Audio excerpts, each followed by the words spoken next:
नमस्कार दोस्तों, मेरा नाम है वरद विजय चौहान और मैं आप सभी का मेरे YouTube चैनल में स्वागत कर रहा हूं। दोस्तों, हम में से कई जनों ने हॉलीवुड या बॉलीवुड मूवीज के हीरोज को ट्रेन के ऊपर एक्शन सीन्स करते हुए देखा है, ट्रेन के ऊपर छैया छैया नाचते हुए देखा है, या फिर इटालियन जॉब इस मूवी का एक रीमेक था।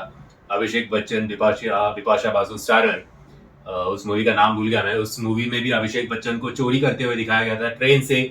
ऋतिक रोशन ने धूम में भी ट्रेन से ही चोरी की थी।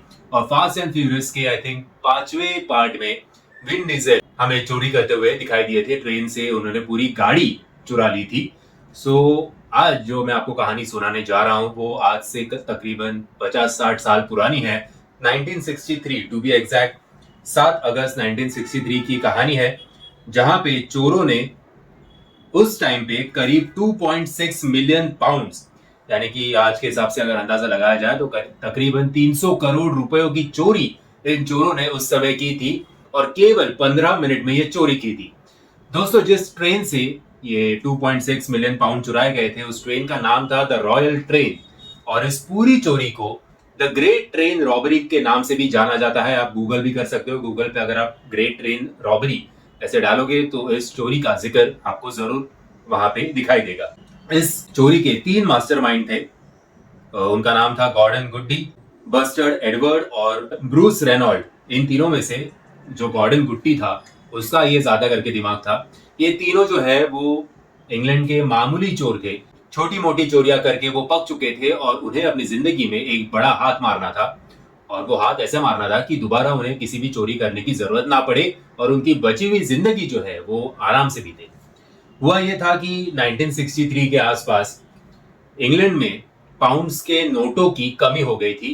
बैंक्स में से काफी सारे नोट जो है वो जितना उनका डिमांड है उतना प्रोवाइड नहीं कर पा रहे थे। इसलिए सरकार ने ये तय किया कि कुछ करेंसी छापते हैं और उस करेंसीज को बैंक्स में डिस्ट्रीब्यूट कर देंगे, ताकि बैंक्स को ये करेंसी जो है वो लोगों तक पहुंचाने में किसी भी प्रकार की तकलीफ ना हो। अभी गॉर्डन गुड्डी को ये बात मालूम पड़ी कि ये जो करेंसी है वो किसी ना किसी ट्रेन से लंदन के बैंकों तक पहुंचाई जाएगी। तो इसने क्या किया, इसने काफी महीनों की रिसर्च की, लंदन के हर एक ट्रैक को, हर एक रूट को अच्छी तरह से पढ़ लिया। इन तीनों को, यानी कि गॉर्डन गुड्डी, बस्टर्ड एडवर्ड और ब्रूस रेनॉल्ड को ये पता था कि ये सिर्फ इन तीनों का काम नहीं है, ये सिर्फ इन तीनों को एक साथ मिलाकर ये पूरी की पूरी ट्रेन नहीं लूट पाएंगे। तो इन्होंने धीरे धीरे खुद की टीम बनाना शुरू कर दिया और सारे के सारे लोग जो है वो लंदन के ऐसे ही छोटे मोटे चोर थे। लेकिन इन्हें जरूरत थी एक मोटरमैन की। अगर जरूरत पड़ी तो जो उस ट्रेन का ओरिजिनल मोटरमैन होगा उसको रिप्लेस करके अपने टीम में से एक मोटरमैन डाल दो। तो उन्होंने मोटरमैन की तलाश ली। मोटरमैन कुछ समय बाद उन्हें मिला, उन्हें अपने गैंग में शामिल कर लिया, उसे प्रॉपर ट्रेनिंग दी गई। बाद में इन्हें जरूरत थी एक ऐसे बंदे की जो अपने रेलवे ट्रैक्स के ऊपर जो सिग्नल होते हैं वो सिग्नल को माल फंक्शन कर सके। उस बंदे को काफी महीनों तक ढूंढा, काफी महीनों के रिसर्च के बाद उन्हें वो बंदा भी मिल गया। ऐसे कर करके ऑलमोस्ट 15 जनों की ये टीम, चोरों की टीम बन गई। अब काफी सारे महीने बीत गए, ये लोग की ट्रेनिंग जारी थी।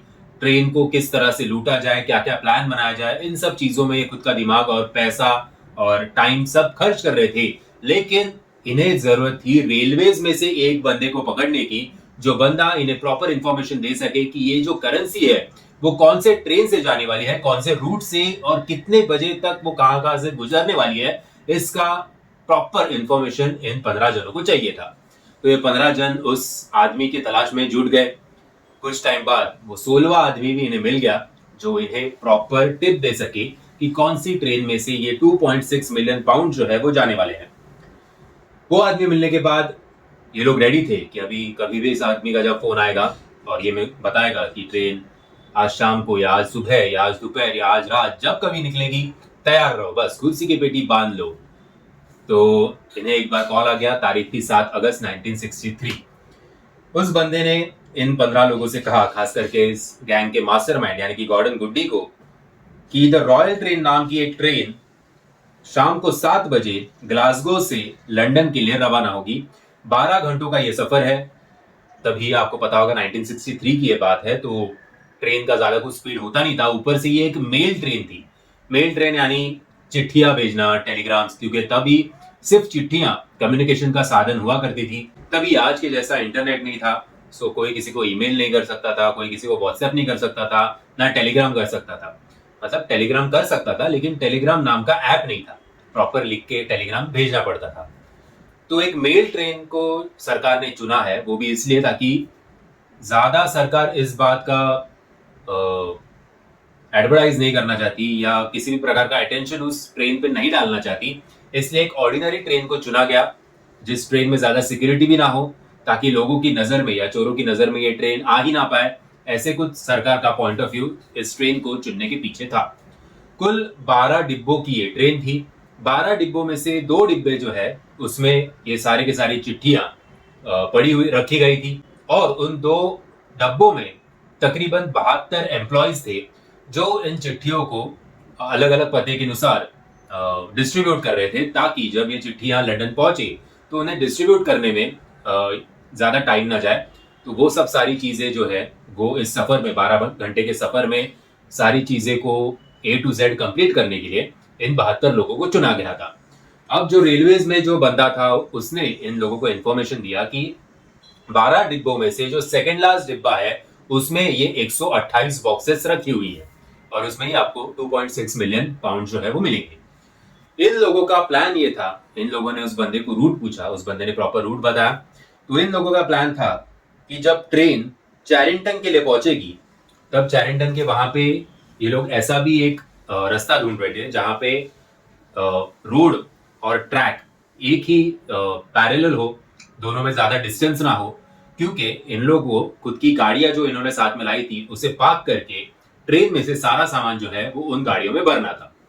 इसलिए उन्होंने 2 रेंज रोवर अरेंज किए और एक मिलिट्री ट्रक भी अरेंज किया, और बाद में मिलिट्री ट्रक और जो 2 रेंज रोवर है वो जहां पे तय हुआ था उस लोकेशन में जाके रुक गए। जहां पे ये लोग रुके थे 2 रेंज रोवर और एक ट्रक लेके, उससे थोड़े ही किलोमीटर पहले, शायद 10-15 किलोमीटर पहले एक सिग्नल था। उस सिग्नल को आहिस्ते आहिस्ते माल फंक्शन जो है वो करने का काम इस 15 लोगों की एक टीम कर रही थी। जब ट्रेन वहां पे पहुंची तो सबसे पहले ट्रेन का जो सिग्नल है उसे रेड किया गया। जैसे ही सिग्नल रेड हुआ तो ट्रेन वहां पे रुक गई। ट्रेन का जो मोटरमैन था वो थोड़ा परेशान हुआ कि इस समय तो ट्रेन पे ये रेड सिग्नल का कुछ मतलब नहीं है, लेकिन कभी कभी ऐसी चीजों को नजरअंदाज नहीं किया जा सकता, क्योंकि इसकी वजह से ही ट्रेन के हादसे होते हैं। इसलिए मोटरमैन जो है उसने ये ट्रेन रोक दी। जैसे ही ट्रेन रुकी 15 जनों में से एक टीम जो है वो डिवाइड हो गई। 2-3 जन मोटरमैन के वहां पे चले गए और 2-3 जन ये सेकंड लास्ट डिब्बे में चले गए जहां पे ये 120 बक्से रखे हुए थे। अभी जो मैंने आपको पहले बताया कि इन लोगों ने काफी महीनों की ट्रेनिंग की थी, तो उस महीनों में किसी भी प्रकार का ताला कैसे तोड़ा जाए इसकी भी ट्रेनिंग ये लोग कर रहे थे। तो ताला तोड़ना इनके लिए कुछ मुश्किल का काम नहीं था। ताला जो है वो फट से टूट गया। जो 2-3 लोग मोटरमैन के वहां पे गए, उन्होंने मोटरमैन को धमकाया, मोटरमैन के हाथ बांध दिए और मोटरमैन से कहा कि चुपचाप अभी ट्रेन काफी धीमी गति से चलाना शुरू करो। अगर वो नहीं चलाता था तो एक मोटरमैन इनके पास वैसे भी स्पेयर में था, लेकिन आपको यकीन नहीं होगा कि ना इनके पास चाकू था ना पिस्तौल थी। सिर्फ और सिर्फ आयरन रॉड्स की बदौलत इन्होंने ये पूरी रॉबरी को अंजाम दिया। 2-3 आयरन रॉड जो है वो मोटरमैन को धमकाने के लिए यूज किए गए, बाकी के आयरन रॉड जो है वो ताला तोड़ने के लिए यूज किए गए। जैसे ही धीमी गति से ट्रेन आगे बढ़ी, ट्रेन वहां पे पहुंच गई जहां पे लैंड रोवर और मिलिट्री ट्रक थी। वहां पे इस ट्रेन की गति को और धीमा कर दिया गया। जैसे ही धीमा कर दिया गया वैसे ही ये इन लोगों ने एक ह्यूमन चेन बनाया, और ह्यूमन चेन बनाने के बाद फटाफट वो जो बॉक्सेस है वो ट्रेन से ट्रांसफर कर कर गाड़ी में और वो मिलिट्री ट्रक में लादे गए। जो 72 लोग अंदर बैठे हुए थे जो चिट्ठियां डिस्ट्रीब्यूट करने का काम कर रहे थे, अभी ये चोरी जो हुई है वो तकरीबन रात के 2 या 3 बजे। ये लोग जब ट्रेन से रवाना हुए थे तभी शाम के 7 बजे थे। 7 बजे से लेकर 2-3 बजे तक कोई भी इंसान काम नहीं कर सकता। थोड़े थक गए होंगे, सो गए, और वैसे भी कुछ आवाज नहीं था जिसकी वजह से कुछ डाउट इरेज हो किसी के भी मन में। तो और ट्रेन चल भी रही थी, ऐसा भी नहीं कि ट्रेन रुकी हुई थी। तो ये 72 लोगों को लगा कि सब कुछ नॉर्मल है। ऐसे करके इन्होंने केवल 10 या 15 मिनट में इस पूरे 2.6 मिलियन पाउंड्स को गायब कर दिया। ट्रेन तय समय पर दूसरे दिन 6, साढ़े 6 या 7 बजे लंदन पहुंची। जैसे ही ट्रेन लंदन पहुंची तभी ये खबर जो है वो आग की तरह फैल गई कि इस ट्रेन में से कुछ लोगों ने चैरिंगटन के वहां पे 10-15 मिनट में ही $2.6 मिलियन जो है वो उड़ा दिए, वो चोरी कर लिए। अभी तभी आज के जैसा डिजिटल मीडिया तो था नहीं, ना सोशल मीडिया था, तभी केवल प्रिंट मीडिया था। तो उस प्रिंट मीडिया में टाइटल में इस स्टोरी को नाम दिया गया द ग्रेट ट्रेन रॉबरी, और तब से लेके आज 50-60 साल हो चुके हैं इस रॉबरी को अंजाम दिए, फिर भी ये रॉबरी जो है वो द ग्रेट ट्रेन रॉबरी के नाम से मशहूर है। अभी अगर दुनिया के इतिहास में देखा जाए तो शायद ये सबसे बड़ी ट्रेन रॉबरी आज तक इसे माना जाएगा, ऐसे हम कह सकते हैं। फिर जैसी ये खबर पहुंची, सारे पॉलिटिशियंस, उस वक्त की सरकार, पुलिस, वहां की जो सीबीआई ऐसे कुछ होगा, वो सारे के सारे चोरों को ढूंढने में लग गए। काफी समय बीत गया लेकिन चोरों का कुछ अता पता पुलिस नहीं लगा पा रही थी। ये चोरी हुई 7 अगस्त को। तकरीबन एक हफ्ते बाद पुलिस को उनका पहला लीड मिला 13 अगस्त को। 13 अगस्त को जहां पे ये रॉबरी हुई, वहां से तकरीबन 15-20 किलोमीटर दूर से इन्हें एक शख्स का फोन आता है पुलिस को, और वो बोलता है कि उनका आउटस्कर्ट्स में एक फार्म हाउस है। उस फार्म हाउस में जब से चोरी हुई है 7 अगस्त को, तब से लेके आज तक काफी गाड़ियां आती जाती हैं। नॉर्मली उस रूट पे इतना ट्रैफिक होता नहीं है और गाड़ियों का तो इतना आना जाना तो वहां पे होता ही नहीं है। तो 7 अगस्त से लेके 13 अगस्त तक काफी गाड़ियां आ रही है, जा रही है, तो उसकी वजह से उसे थोड़ा शक हो रहा है कि शायद चोरी का और इस लोकेशन का कुछ ना कुछ लेना देना है। और वैसे भी ये सिर्फ जहां से चोरी हुई थी वहां से सिर्फ 15-20 किलोमीटर ये लोकेशन जो था वो दूर था। पुलिस वहां पे पहुंचती है, उस बंदे से पूछताछ करती है कि आपको कहाँ पे डाउट है कि गाड़ियां कहाँ पे जा रही है। तो वो बंदा एक फार्म हाउस के बारे में बताता है। पुलिस वहां पे जाती है तो वहां पे उन्हें ऐसे कुछ निशान मिलते हैं कि यहाँ पे हाल ही में एक खड्डा खोदा गया था और उस खड्डे को बुझा दिया गया था। तो पुलिस वो खड्डा खोदने लगती है। ये फार्म हाउस किसका है उसका पता लगाया जाता है। खड्डा खोदने के बाद पुलिस के हाथों में 20 खाली बक्से लगते हैं। 120 बक्से गायब थे, उसमें से 20 बक्से तो मिल गए लेकिन वो खाली थे। बक्सों के ऊपर जो फिंगरप्रिंट्स था उन्हें ढूंढा गया, फिंगरप्रिंट्स के सबूतों पर, और ये फार्म हाउस किसका है वो पता लगाने के बाद ये समझ में आया कि ये फार्म हाउस जो है वो रॉजर कोड्रे का है। अभी जो फिंगरप्रिंट्स बक्से के ऊपर मिले उसका और रॉजर कोड्रे के फिंगरप्रिंट्स का मैच किया गया। दोनों के दोनों फिंगरप्रिंट्स मैच हुए। मैच होने के बाद रॉजर को पुलिस ने अरेस्ट कर लिया गया और वो बक्से भी जो है वो सरकारी बक्से थे। सो इस बात का पुख्ता सबूत पुलिस को मिला था, ये बक्से ट्रेन रॉबरी वाले ही बक्से हैं। कुछ समय बाद रॉजर को काफी स्ट्रिक्टली इंट्रोगेट किया गया। इंट्रोगेट करने के बाद 15 में से रॉजर की गवाही पर 12 लोगों को पकड़ा गया। 12 लोगों में से अभी भी 3 मिसिंग थे। 3 यानी कि अपने जो मास्टरमाइंड जिनका ये ओरिजिनल प्लान था, यानी कि गॉर्डन गुट्टी, बस्टर्ड एडवर्ड और ब्रूस रेनॉल्ड, ये तीनों अभी भी गायब थे। 1964 में इन 12 लोगों को जो पकड़े गए थे, उन 12 लोगों को कोर्ट ने 30 साल की सजा सुनाई। अभी ये 1963 का जमाना है, तो 1963 में वैसे भी लाइफ सेंटेंस ऐसे कुछ होता नहीं था।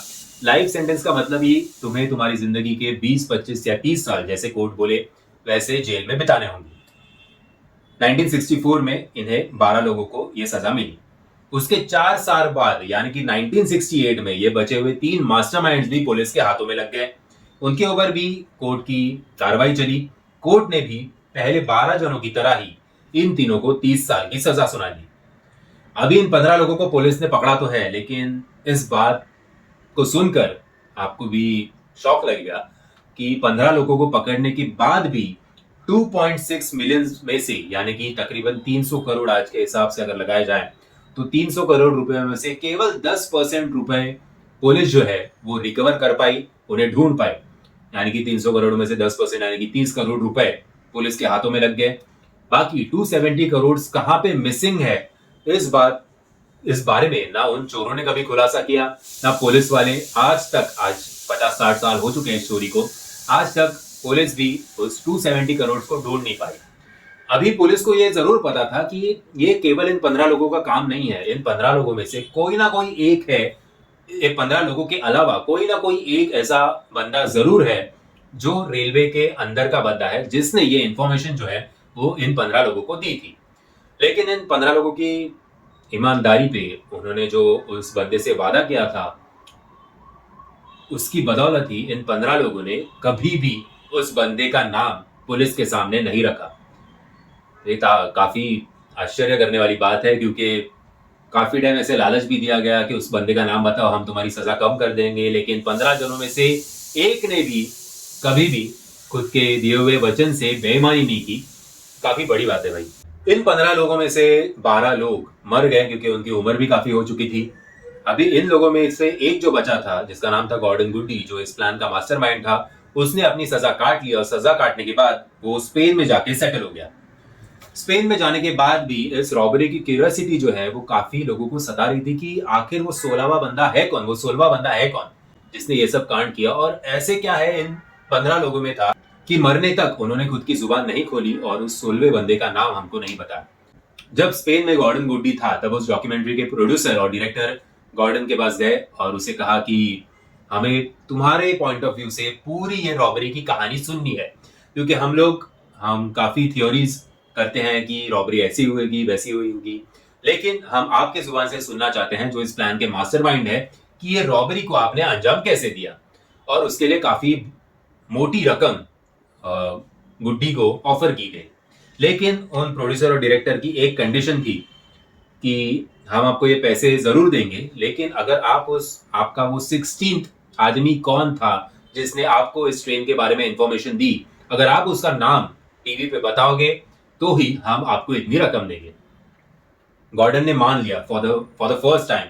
जो बंदा पुलिस के सामने मुंह खोलने को तैयार नहीं था, वो कैमरे के सामने उसने मुंह खोलने के लिए वो रेडी हो गया। इंटरव्यू चल रहा था। इंटरव्यू के दौरान गॉर्डन से पूछा गया कि उस बंदे का नाम क्या है जिसने आपको इन्फॉर्मेशन दी। तो गॉर्डन ने उसका नाम बता दिया, लेकिन उसका रैंक, उसका पोस्ट, वो कहां पे रहता है, वो कुछ नहीं बताया। तो डायरेक्टर ने पूछा कि आज आप उसका नाम क्यों ले रहे हो। तो गॉर्डन ने जो जवाब दिया, वो जवाब सुन के डायरेक्टर जो है उसके भी कान खड़े हो गए, क्योंकि गॉर्डन ने कहा कि अगर वो बंदा जिंदा होता तो आज भी मैं उसका नाम नहीं लेता। आप भले मेरे सामने कितनी भी मोटी रकम रखो, मैं उसका नाम इसीलिए ले रहा हूं क्योंकि आज वो हमारे बीच नहीं है, और भले मैं उसका नाम ले लूं तो भी पुलिस जो है वो उसका कुछ उखाड़ नहीं पाएगी। ये सुनने के बाद फिर एक बार गॉर्डन गुड्डी के बारे में काफी रिस्पेक्ट जो है, जो इन चोरों को एक आइडल मानते हैं, उनके मन में गॉर्डन के बारे में ये रिस्पेक्ट जो है वो और भी बढ़ गया। सो दोस्तों, ये कहानी ऐसी थी जिससे हमें चोरों की मेहनत, चोरों की ईमानदारी, खुद के दिए हुए वचन को अच्छी तरह से निभाना, और पता नहीं क्या था ऐसे उस बंदे में कि इन 15 जनों में से एक भी जन ने खुद की हिम्मत नहीं हारी पुलिस के अत्याचारों से, और किसी ने भी खुद का मुंह नहीं खोला, और जब मुंह खोला तब वो बंदा मर चुका था। दोस्तों, अगर आपको ये कहानी पसंद आई होगी तो याद से वीडियो को लाइक, शेयर और चैनल को सब्सक्राइब करना मत भूलना। जय हिंद, जय महाराष्ट्र।